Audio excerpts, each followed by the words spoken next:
Salut, écoute, j'ai dû supprimer cette vidéo une première fois pour des questions de copyright, je m'excuse si tu l'as déjà vu. Par contre, ça m'a donné la possibilité de réfléchir et au vu des commentaires positifs et des messages que j'ai reçus qui me disaient que ce domaine vous intéressait beaucoup, j'ai décidé de faire une série complète sur les secrets de la confiance en soi qui sort le dimanche à 17h toutes les 2 semaines. Hey, salut, ça va? Il y a 4 jours, je vous ai demandé sur un post YouTube de me poser une question sur la confiance en soi, et du coup, je vais construire toutes mes vidéos autour de vos attentes et des sujets que vous m'avez proposés. J'adore cette manière de travailler, un peu interactive, en plus il y a eu des commentaires grave constructifs qui m'ont vraiment poussé à la réflexion, plus particulièrement celui-ci qui a remis littéralement toute ma vie en question. Plus sérieusement, je vais faire ça de plus en plus souvent pour garder une certaine dynamique avec vous tous, mais les discussions et interactions seront faites sur Instagram, Mathias MTVN, tu peux aller suivre si vraiment l'envie te prend tout d'un coup, là. Petite auto-promo. Du coup, pour me renseigner un peu sur le sujet, j'ai été voir pas mal de vidéos sur la confiance en soi qui, personnellement, m'ont apporté 0 élément, mais vraiment, à aucun moment d'une vidéo, je me suis dit, vas-y, là, c'est bon, je vais être confiant, tu vois. Du coup, j'aimerais aborder ce sujet grave complexe d'un autre point de vue et en le décomposant en plusieurs vidéos. Pour commencer et vous montrer que la confiance en soi, c'est pas juste un sujet abstrait qu'on lit constamment sur des citations ou dans des livres, j'aimerais apporter quelque chose de tangible. En commençant ma série avec une expérience que j'ai vécue moi-même et qui montre l'impact direct de la confiance sur un élément concret, la performance sportive. Je vais surtout pas tomber dans des phrases bateaux où le concept est banalisé de ouf du style « Aie confiance en toi et tu sauras vivre ». Bon bref, du coup, je vais vous parler de mon expérience en Coupe d'Europe.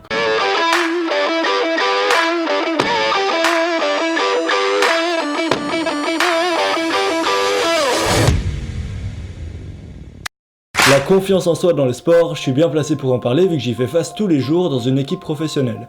Pour illustrer au mieux l'importance de la confiance dans ce domaine-là, je vais vous raconter ce qui m'est arrivé en novembre dernier lors d'un match de Coupe d'Europe. À travers cette expérience, je vais essayer de vous montrer que oui, il y a bien une corrélation entre la confiance en soi et la performance, et surtout vous expliquer comment moi je la gère pour optimiser mon progrès dans le sport.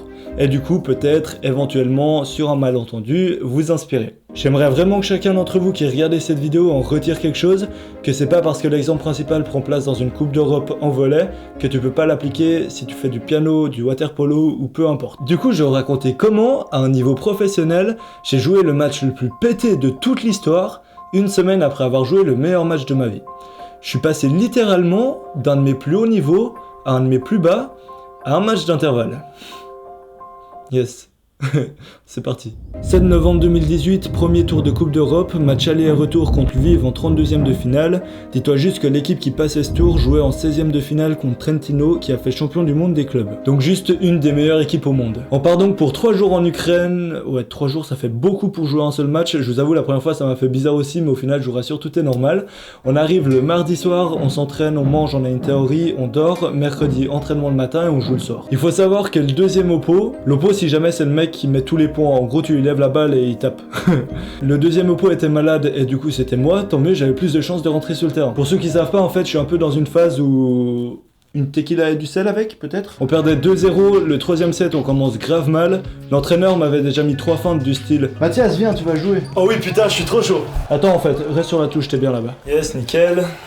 Dit comme ça on dirait que mon entraîneur s'amuse, mais j'exagère et il veut juste être sûr de prendre des bonnes décisions au bon moment. On perd 6-2 dans le troisième set, et là, enfin... Je fais le gars, mais en vrai, je me chiais bien dessus de rentrer sur un terrain de Coupe d'Europe parce que c'est impressionnant. Avec un Mathias Montamon pas du tout nerveux si on analyse le non-verbal.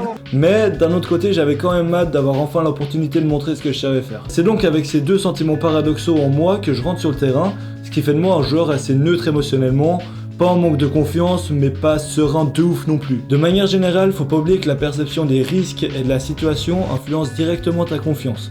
Je veux dire, je suis remplaçant, il y a quasi aucune attente sur moi, du coup les risques perçus sont atténués. Mais ça reste un match important et donc une situation importante. Disons, c'est pas un ping-pong entre potes à la piscine communale quoi. Tout au long de la vidéo, et c'est là que c'est intéressant, je vais m'appuyer sur un cycle qui va vous montrer comment moi je fonctionne. Comme je l'ai dit, je suis rentré sur le terrain avec une confiance de base. En vrai, j'étais confiant parce que je me sentais prêt, je m'étais bien entraîné, et je savais que j'étais capable de bien jouer. Donc ça, c'est la confiance de base quand je rentre sur le terrain. Le coach m'avait dit juste avant de rentrer, de pas y aller à moitié, de prendre tous les risques, et du coup, première balle que je reçois, j'y vais à fond et je mets à fond. Пуерто Ріко зіграв добре і після цього ще й вдалося заробити очко швейцарським волейболістам. Sur le graphique, c'est juste une action, c'est quelque chose qui se passe.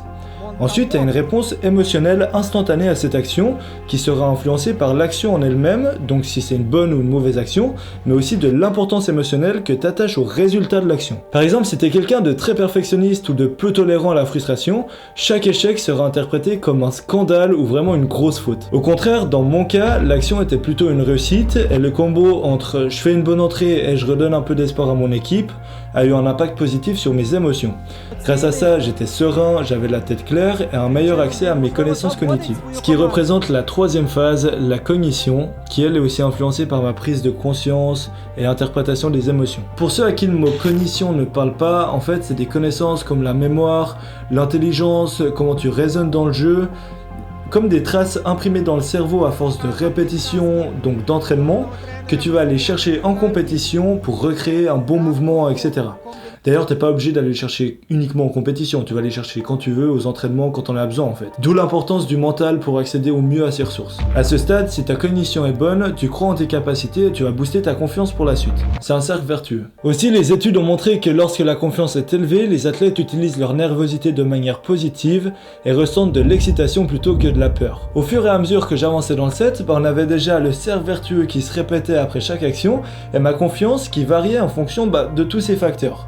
J'enchaînais les bonnes actions, donc ma confiance et mon excitation qu'on peut qualifier comme saine ou stimulante m'ont fait rentrer dans un état d'automatisme, un peu comme si tout se mettait en place et j'avais plus à penser à rien. Pour moi, quand tu arrives à rentrer dans cet état-là, c'est que tu as une confiance assez solide pour l'utiliser comme bouclier contre toutes les distractions, comme le public, les adversaires, ou surtout tes propres doutes. J'ignorais tout le monde, j'étais concentré sur moi-même et sur l'équipe.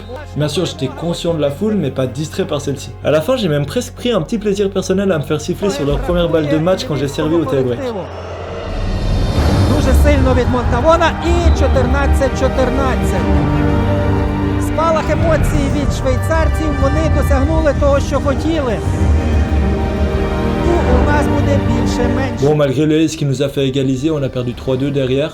Je dis franchement, après avoir perdu, je sais pas trop si je devais être déçu par la défaite ou alors content pour ma performance. Mais aller chercher 2 sets là-bas, c'était significatif pour le set average, du coup c'était cool. D'après une étude, de manière générale, les athlètes qui croient fermement à leur capacité de réussir et qui donc ont confiance seraient plus aptes à performer de manière optimale sous pression. Ce qui est intéressant, c'est que croire en ses capacités, il me semble que c'est une étape du cercle. Et ce qui est vraiment fou avec ce cercle, c'est que tu peux aller améliorer chaque élément individuellement et à n'importe quel moment pour modifier ton comportement et booster ta confiance générale. Du coup, tu vois clairement que ta confiance, elle se construit aussi avant le match, avec l'entraînement, la préparation, etc. Croire en tes capacités, gérer le stress et tes émotions de la bonne manière, rester rationnel, c'est tous des éléments qui vont influencer ta confiance en toi avant même qu'une action se passe. Mais, et c'est là tout le problème, je vais vous la lire l'étude, hein. Dans l'environnement soumis à la pression du sport de compétition, la confiance des athlètes serait particulièrement sujette à l'instabilité. L'instabilité, putain, ce mot, je pense que c'est le facteur premier qui différencie un putain de joueur monstrueux à un mec qui est juste pas mal. Non, parce qu'en plus, ce qui fait vraiment chier, c'est que j'ai donné raison à cette étude littéralement une semaine après le match de Coupe d'Europe.